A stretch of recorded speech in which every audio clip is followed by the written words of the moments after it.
आज की ताजा खबरों के अपडेट में बात करेंगे देश भर की तमाम बड़ी और काम की खबरों की, साथ ही भारत सरकार की ओर से लिए गए कुछ महत्वपूर्ण फैसलों और जारी किए गए कुछ नए नियमों की। इसके अलावा डाकघर में खाता रखने वाले लोगों के लिए आज एक जरूर और महत्वपूर्ण खबर निकल कर आए सामने, बताएंगे आपको इस अपडेट में। साथ ही अब नहीं कटेगी बिजली, अगर कटी तो कंपनियों को देना होगा जुर्माना, सरकार बना रही है नया कानून। क्या है पूरी खबर बताएंगे आपको इस अपडेट में। साथ ही आम आदमी को लगा है झटका, महंगा हुआ है घरेलू गैस सिलेंडर, कितनी बड़ी है कीमतें बताएंगे आपको आगे इस अपडेट में। साथ ही यहाँ पर कोरोना के डेल्टा प्लस वेरिएंट का बड़ा है खतरा, इन राज्यों में फिर से बढ़ाया गया है लॉकडाउन। क्या है पूरी खबर बताएंगे आपको इस अपडेट में।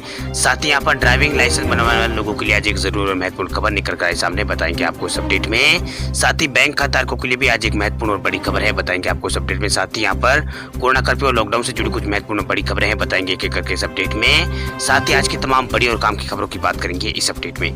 बात करते हैं आज की पहली बड़ी खबर की, तो आम आदमी को झटका, 25 रुपए 50 पैसे महंगा हुआ है घरेलू गैस सिलेंडर। जुलाई के पहले ही दिन आम आदमी को तगड़ा झटका लगा है। हर दिन तेजी से बढ़ रहे पेट्रोल डीजल की कीमतों के बाद एलपीजी गैस सिलेंडर के दामों में भी इजाफा हो गया। वह सरकारी तेल कंपनियों ने घरेलू गैस सिलेंडर की कीमतों में 25 रुपए और 50 पैसे का इजाफा कर दिया। वही कमर्शियल सिलेंडर की कीमतों में भी 84 रुपए की बढ़ोतरी की। इस इजाफे के बाद दिल्ली में 14 किलो और 200 ग्राम वाले घरेलू गैस सिलेंडर की कीमत 834 रुपए हो गई। इसके अलावा कोलकाता में 861 और चेन्नई में 850 और मुंबई में 834 रुपए 14 किलो 200 ग्राम वाले गैस सिलेंडर की कीमत यहाँ पर हो गई है। इसके अलावा 19 किलो वाले कमर्शियल सिलेंडर की बात करें तो 19 किलो वाले सिलेंडर की कीमत की बात करें तो 84 रुपए इसमें इजाफा हुआ है। वही दिल्ली में 1550 रुपए इसका भाव हो गया है। इसके अलावा कोलकाता में 1651 और चेन्नई में 1687 और मुंबई में यहाँ पर 1507 रुपए यहाँ पर इसकी कीमत हो गई है। आपको बता दें कि जून महीने में 14 किलो और 200 ग्राम वाले एलपीजी सिलेंडर को जो दाम थे उसके ऊपर कोई बदलाव नहीं किया गया था। हालांकि 19 किलो और 200 ग्राम वाले कमर्शियल सिलेंडर के दाम में 130 रुपए की यहाँ पर इजाफा हुआ था। वही मई और जून महीने में घरेलू गैस सिलेंडर की कीमतों में कोई भी बढ़ोतरी यहाँ पर नहीं की गई। वही सरकारी तेल कंपनियों ने अप्रैल महीने में 10 रुपए कटौती की थी। वही जून महीने की कीमतों की बात करें तो राजधानी दिल्ली में सिलेंडर की कीमत 809 रुपए थी। वही कोलकाता में 835 और मुंबई में 809 और चेन्नई में 825 रुपए है। आपको बता दें कि सरकारी ऑयल मार्केटिंग कंपनियां हर महीने की पहली तारीख को गैस सिलेंडर की जो दामों की समीक्षा होती है वो समीक्षा करती है। इसके बाद उसको बढ़ाने और घटाने पर पैसा लिया जाता है। चलिए बात करते हैं अगली खबर की, तो डाकघर की छोटी बचत योजनाओं की ब्याज दर पर बड़ी खबर, सरकार ने दी है बड़ी राहत। कोरोना महामारी से आर्थिक रूप से परेशानी का सामना कर रहे छोटे निवेशकों को सरकार ने ब्याज दर पर बड़ी राहत दी है। सरकार ने जुलाई, अगस्त और सितंबर 2021 की तिमाही के लिए डाकघर की छोटी बचत योजनाओं है उसकी ब्याज दरों को अपरिवर्तित किया है, यानी इसमें कोई भी बदलाव यहाँ पर नहीं किया। इसके साथ ही छोटी बचत की ब्याज दरें अप्रैल से जून 2021 की तिमाही के समान ही रहेगी। वही घटती ब्याज दरों को देखते हुए डाकघर की छोटी बचत योजनाओं की ब्याज दरें में बदलाव न होने से मध्यम वर्ग के लोगों को यहाँ पर अब राहत मिली है। वही छोटी बचत योजनाओं की ब्याज दरों को तिमाही के आधार पर सरकार की ओर से संशोधित किया जाता है, लेकिन इस बार विभिन्न छोटी बचत योजनाओं पर पुरानी ब्याज दरें 1 जुलाई से सितंबर 2021 तक लागू रहने वाली है। यानी पीपीएफ, सुकन्या समृद्धि और डाकघर योजनाओं में ब्याज दरों में किसी प्रकार की कोई कटौती नहीं की गई है। इसमें किसी भी योजना पर ब्याज दरों में कोई भी बदलाव नहीं किया गया। दरअसल वित्त वर्ष की प्रत्येक तिमाही की शुरुआत में सरकार अगले 3 महीनों के लिए डाकघर की योजनाओं पर ब्याज दरें निर्धारित करती है।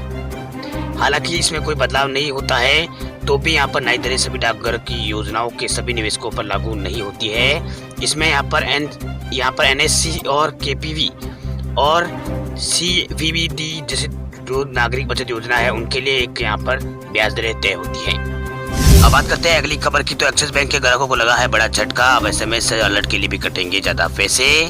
देश के निजी क्षेत्र के तीसरे सबसे बड़े बैंक एक्सिस बैंक ने अपने सेविंग खाताधारकों के लिए कई शुल्कों में वृद्धि यहाँ पर कर दी है। इनमें से कुछ 1 मई 2021 से लागू हो चुके हैं तो कुछ 1 जुलाई 2021 से लागू हो रहे हैं। वही बैंक ने हाल में ही सेविंग अकाउंट होल्डर्स के लिए बैंकिंग सर्विसेज चार्ज की बढ़ोतरी की है। अब एक्सिस बैंक ने जुलाई से एसएमएस अलर्ट सेविंग चार्ज में बदलाव करने यहाँ पर जा रहा है। वे बैंक ने फ्री लिमिट के बाद एटीएम से नगद निकासी को लेकर भी मिनिमम बैलेंस चार्ज यहाँ पर बढ़ा दिया है। वही telecom regulatory authority of India द्वारा शुरू की गई नई व्यवस्था के बाद बैंक ने अपने एसएमएस शुल्क को बढ़ाने का फैसला यहाँ पर किया है। वही बैंक ने कहा है कि 1 जुलाई 2021 से वे ग्राहकों से प्रत्येक एसएमएस के लिए 25 पैसा प्रति माह वसूल यहाँ पर करेगा। वह एक्सिस बैंक की तरफ से पहले हर महीने 5 पैसे प्रति मैसेज चार्ज पर लिया जा रहा था, मगर नई व्यवस्था लागू होने के बाद इसे बढ़ा दिया गया है। इसमें प्रमोशनल और ट्रांजैक्शन ऑथेंटिकेशन के लिए भेजे जाने वाले OTP शामिल नहीं किया गया है। ऐसे SMS पर कोई भी शुल्क नहीं लगेगा। वही एक्सिस बैंक ने पिछले महीने से ही मिनिमम बैलेंस और कैश निकासी जैसी कई बैंकिंग सेवाओं पर चार्ज बढ़ा दिए थे। एक्सिस बैंक ने इजी सेविंग स्कीम वाले अकाउंट के लिए मिनिमम बैलेंस की अनिवार्यता को 10,000 रुपए से बढ़ाकर 15,000 रुपए कर दिया था। वही बैंक हर महीने ATM से 4 ट्रांजैक्शन या फिर 2 लाख रुपए का ट्रांजैक्शन फ्री देता है। इसके बाद ट्रांजैक्शन पर ग्राहकों को शुल्क देना होता है। वही 1 मई से अब ग्राहकों को फ्री लिमिट के बाद प्रति 1,000 रुपए के कैश निकासी पर 10 रुपए देने पड़ रहे हैं। चलिए बात करते हैं अगली खबर की। तो गांव में घर घर मिलेगी बैंकिंग सेवाएं, 58,000 महिलाओं को मिलेगा रोजगार। यूपी सरकार बना रही है योजना। यूपी की महिलाओं को रोजगार देने के लिए उत्तर प्रदेश की योगी सरकार ने बड़ा यहाँ पर फैसला लिया है। गांव-गांव तक बैंकिंग सेवा को पहुंचाने के लिए सरकार ने 7,500 BC सखी बनाने का काम पूरा कर लिया है। वही BC सखी के लिए यहाँ पर परीक्षण है वो 58,000 को यहाँ पर देने की बात कही गई है। प्रदेश में ग्रामीण विकास के मुख्य सचिव मनोज कुमार सिंह ने बताया है कि 17,500 BC सखी का परीक्षण पूरा हो चुका है। उनको पैसे हस्तांतरित यहाँ पर किए जा चुके हैं। वही वो यहाँ पर जल्द ही अपना कार्य शुरू करेगी। वही ये बात यहाँ पर कही गई है। इसके अलावा यहाँ पर 58,000 BC सखी को परीक्षण देने का जो कार्यक्रम है वो तेज गति से किया जा रहा है। वही सरकार के इस प्रयास से बैंकिंग सेवाएं लोगों के घर तक पहुंची है। वही ग्रामीण इलाकों में रहने वाले लोगों को अपने बैंक खातों से धनराशि निकालने और उसे जमा कराने में बड़ी आसानी हुई है। उनका बैंक जो शाखा है उनको जाने का ये समय है जो वो खर्च यहाँ पर होने से बच गया है। वही उनको घर के करीब ही बैंक की जो सेवाएं हैं वो BC सखी के रूप में मिल रही है। चलिए बात करते हैं अगली खबर की। तो अब नहीं कटेंगी बिजली, कटी तो देना होगा जुर्माना। मोदी सरकार बना रही है कानून। गाँव और शहरों में बिजली जाना एक आम बात है, जहां घंटों बिजली का जाना और गर्मी से बेहाल हो जाना लोगों की आम जिंदगी का हिस्सा यहाँ पर बन गया है। अब आधुनिकीकरण के कारण कई शहरों में बिजली नहीं जाती है, लेकिन गाँव में ये सुविधा नहीं है। गाँव में भी कई जगह ऐसी है जहां बिजली जाना आम बात है। वही केंद्र सरकार ने इससे संबंधित कानून भी पारित किए हैं। अब जहां अगर बिजली यहाँ पर कटती है तो आप अपने बिजली विभाग से संपर्क कर उसकी शिकायत कर सकते हैं। लेकिन अब इन सुविधाओं के साथ साथ सरकार ने एक और अधिकार पारित किया है, जहां आप अगर अपने बिजली विभाग या फिर कंपनी से आप खुश नहीं है तो आप उसे बदलना चाहते हैं तो आप उस कंपनी को छोड़कर अपनी मनचाही दूसरी कंपनी का पावर सप्लाई ले सकते हैं। ये बिल मानसून सत्र में पारित होने का संभावना पूरी बन रही है। वही जनवरी में इलेक्ट्रिसिटी यहाँ पर अमेंडमेंट बिल 2021 का एक प्रस्ताव कैबिनेट मंजूर के लिए जारी किया गया है। वही बिजली मंत्री ने अपने एक बयान में ये जानकारी दी है कि बिजली उत्पादन की तरह इसके वितरण को भी यहाँ पर डी लाइसेंस करने का प्रस्ताव दिया गया है। इसे लेकर कैबिनेट नोट जारी कैबिनेट की ओर से किया गया है, जिससे सभी मंत्रालयों ने मंजूरी दे दी है। अब बात करते हैं अगली खबर की। तो आम आदमी के लिए राहत की खबर, सस्ती हुई है दालें। लगातार बढ़ रही महंगाई के बीच दालों की कीमतों में गिरावट देखने को मिली है। सबसे ज्यादा गिरावट उड़द और चने की दाल की कीमतों में देखने को मिली है। वही अप्रैल महीने में चने दाल की कीमतों में रिकॉर्ड लेवल की 20% यहाँ पर गिरावट देखने को मिली है। इसके अलावा उड़द की कीमतों में भी 20% से अधिक की गिरावट आई है। आपको बता दें कि कोरोना महामारी में मांग की कमी आने की वजह से दालों की कीमतों में गिरावट देखने को मिली थी। वही हाजिर चना की कीमतें MSP के स्तर पर 5100 रुपए प्रति क्विंटल के नीचे आ गई है। वही मध्य प्रदेश और राजस्थान के बाजारों की मॉडल की कीमत इसमें 4,700 और 4,900 रुपए के बीच है। वही सूत्रों के मुताबिक निकट अवधि में चने की कीमतों पर दबाव बने रहने की संभावना है। वही कोविड की तीसरी लहर संभावित गिरावट और त्योहारी सीजन से पहले की मांग की कीमतों में और तेजी आने की संभावना है। वही भारतीय दलहन और अनाज संघ के अध्यक्ष जीतू ने कहा है कि कोविड के कारण मांग की गिरावट के अलावा नाफेड ने स्थानीय बाजारों में चना बेचना शुरू कर दिया था, जिससे कीमतों में गिरावट आई है। उन्होंने कहा है कि इन सभी कारकों ने बाजार में खलबली मचा दी है। अब बात करते हैं अगली खबर की। तो ड्राइविंग लाइसेंस बनवाने वाले लोगों के लिए जरूरी खबर, अब नहीं जाना पड़ेगा RTO ऑफिस, घर पर ही मिनटों में बनेगा लाइसेंस। भारत में लाइसेंस प्राप्त करने के लिए ड्राइविंग टेस्ट की तारीख लॉकडाउन के बाद से ही एक बड़ी समस्या बन गई है। अगर आप भी अपने ड्राइविंग लाइसेंस का रिन्यू का इंतजार कर रहे हैं और नए ड्राइविंग लाइसेंस के लिए अप्लाई करने जा रहे हैं तो आपके लिए खुशखबरी है। भाई सड़क परिवहन और राजमार्ग मंत्रालय ने नए नियम बनाए हैं, जिसमें कहा गया है कि ड्राइविंग लाइसेंस प्राप्त करने के लिए आपको किसी भी क्षेत्रीय परिवहन कार्यालय RTO में ड्राइविंग टेस्ट देने की आवश्यकता नहीं है।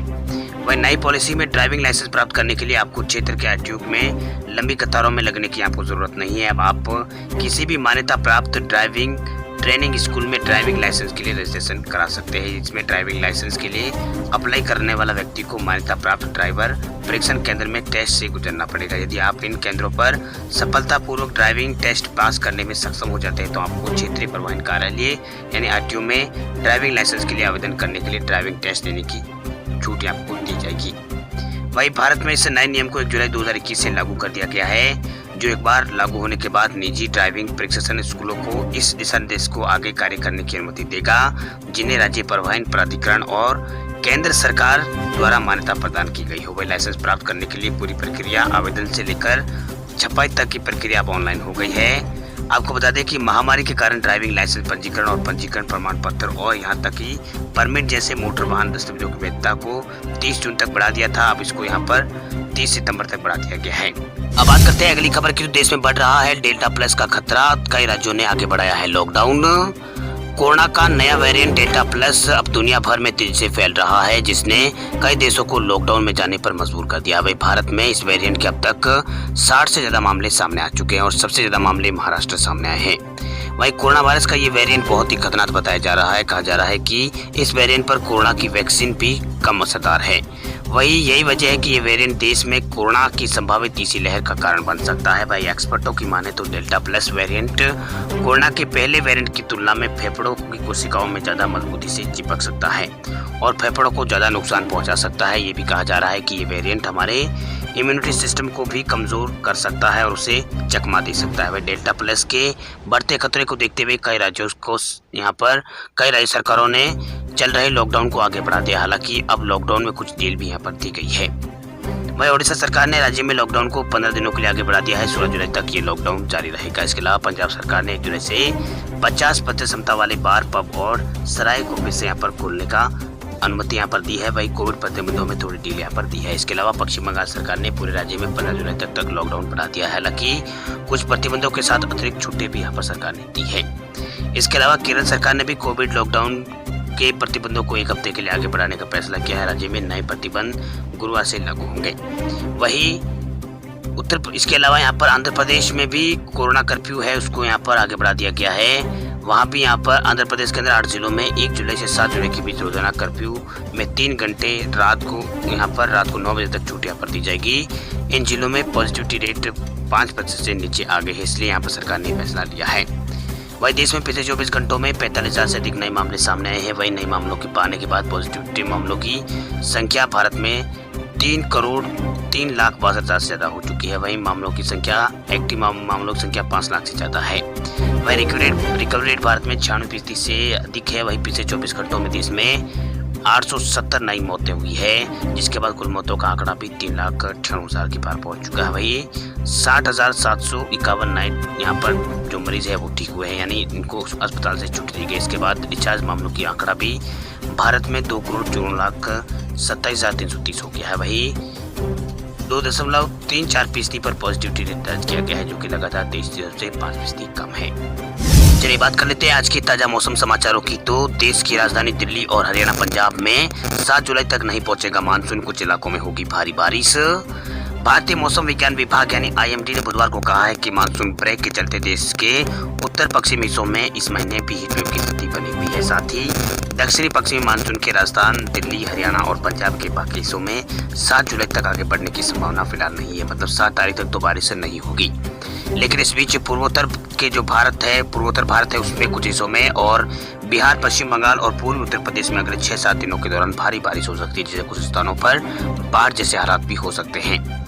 वही वैज्ञानिकों ने पिछले हफ्ते ही इसकी भविष्यवाणी कर दी थी। वह जुलाई के पहले हफ्ते तक मानसून के फिर उठने के कोई संकेत नहीं है। इस बीच मौसम विभाग ने 2 स्थितियां यहाँ पर मौसम में इस वक्त 2 स्थितियां देखने को मिल रही है। एक तरफ जहां शुष्क मौसम के कारण दिल्ली समेत उत्तर भारत के तापमान है जो 40 डिग्री सेल्सियस से आगे बढ़ जाएगा। वही पूर्वोत्तर और बिहार जैसे राज्यों में भारी बारिश के चलते बाढ़ आ सकती है। वही पिछले 1 हफ्ते में मानसून दक्षिणी पश्चिमी मानसून कमजोर पड़ गया है। यह भी कह सकते हैं कि मानसून पर अभी ब्रेक लग गया है, जिससे इस सीजन में देश में बारिश में बड़ी कमी यहाँ पर दर्ज की गई है। वही मौसम विभाग के अनुसार सोमवार को शुरू हुए ब्रेक मानसून के कारण देश में मंगलवार को बारिश में बड़ी कमी दर्ज की गई, जो कि सामान्य से 60% कम थी। वही सोमवार से मंगलवार के बीच 43% कम रही है।